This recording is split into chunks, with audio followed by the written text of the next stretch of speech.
Ako si Justin, buong pusong lalaban para sa bayan.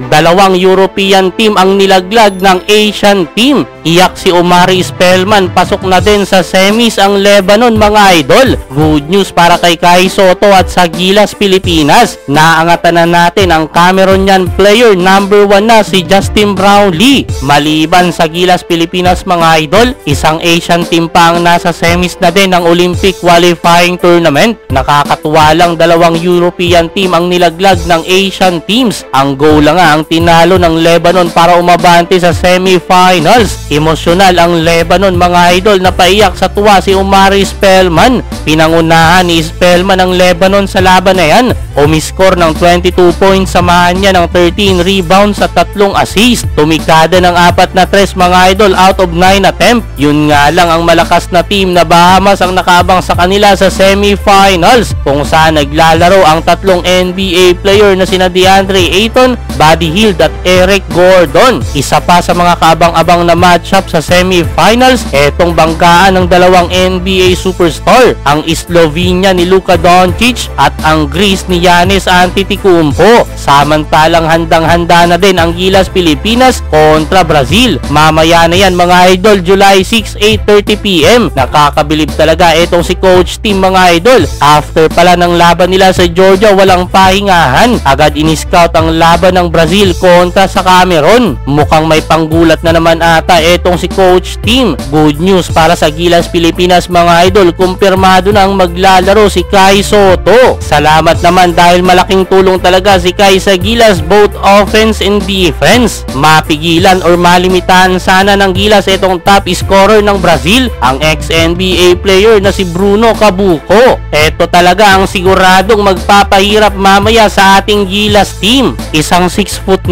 na mabilis gumalaw at meron ding outside shooting. Hopefully maraming mag-step up mamaya sa ating mga Gilas player. Tiwala lang mga idol. Isa pang good news na angatan na natin sa fan votes, ang Cameroon player number 1 na si Justin Brownlee na meron ng 1 million votes in counting. Malaking bagay yan mga idol dahil kasama nga yan sa criteria ng magiging MVP. Samantalang pumapangatlo pa rin si Kai Sotto na meron na ding 600,000 plus votes. Win or go home na to mga idol para sa Gilas Pilipinas. Kung manalo, didiretso tayo sa finals para sa possible rematch kung manalo din ang Latvia sa Cameroon.